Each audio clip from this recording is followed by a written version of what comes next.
Let's try and put some of this into action, shall we? So we want to take this photo of Mike and put him on a more interesting background. Now, as we talked about earlier, in one of our bonus movies, we tried to photograph him on a slightly easier background, but it's still going to be a bit of a challenge.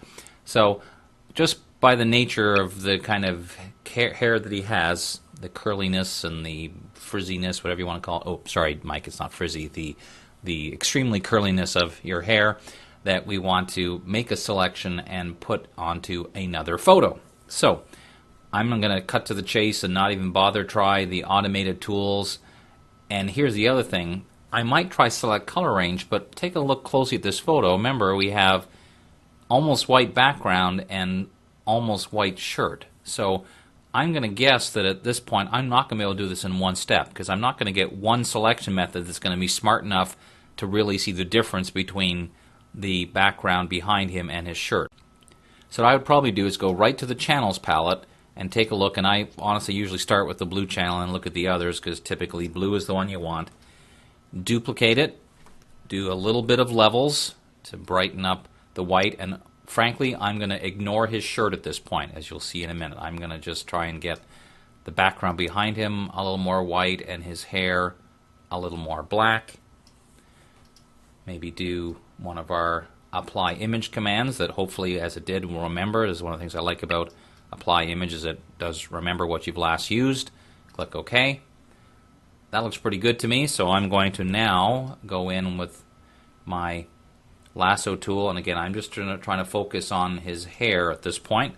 So I'm going to fill that with black, deselect, and then invert, see how I'm doing. I might at this point take my brush tool, change, it's already in overlay mode, and just make sure I've got some of those edges a little bit. Invert again, and then do the same thing here. Just make sure that I don't have any bits and pieces hiding here that I'm not aware of. Now clearly that is not going to select Michael entirely, but that's okay, because I'm going to just do this. Invert, load this as a selection, go back to RGB, and then press Command or Control J to pop that on a layer by itself. And so far looking pretty good, but we've missed the whole bottom half of him. So that's okay, because at this point I can use one of my other methods. Maybe the magnetic lasso tool will help me here. Recognizing, okay, apparently not, so let's deselect it. Just go back to the regular lasso and do it ourselves. So I'm just going to come in here, select along, go all the way around the outside, and then come up this side to right where I got his hair, and then just sort of cut across. So that looks pretty good. Let's press Q for a quick mask, make sure I didn't miss anything horrible. And we're on the background layer, so duplicate that. So now if I hide the background, I have no head combined with head. So now I have the two pieces that in fact I'm just putting together. So now that I've got that, I'm going to take the top layer, merge it down with the bottom layer, and let's see how we did. Take this merge layer, I'm taking the move tool, all I'm doing is dragging up to the tab for my other photo, holding there for a second until it switches photos, and then click to put it on there and position it. Not too bad. It's got a few little pieces missing. So what I would probably do in this case, zoom in a little bit, see how it got. That's actually not bad at all.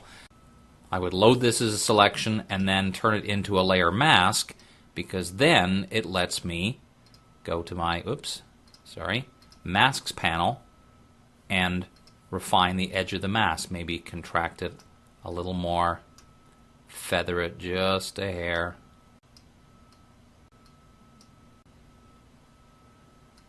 Till I'm happy with the way it looks there. Go back to exercise. That's pretty darn good. I'm pretty happy with that. I might just spend a bit more time tweaking, but you can see that's a fairly typical example of doing it in a couple of different steps, not expecting it to be able to do both halves at one time, but instead having to do it in a couple of different pieces, turning that selection on a layer into a mask so I can then tweak the mask and get it even closer to the result that I want.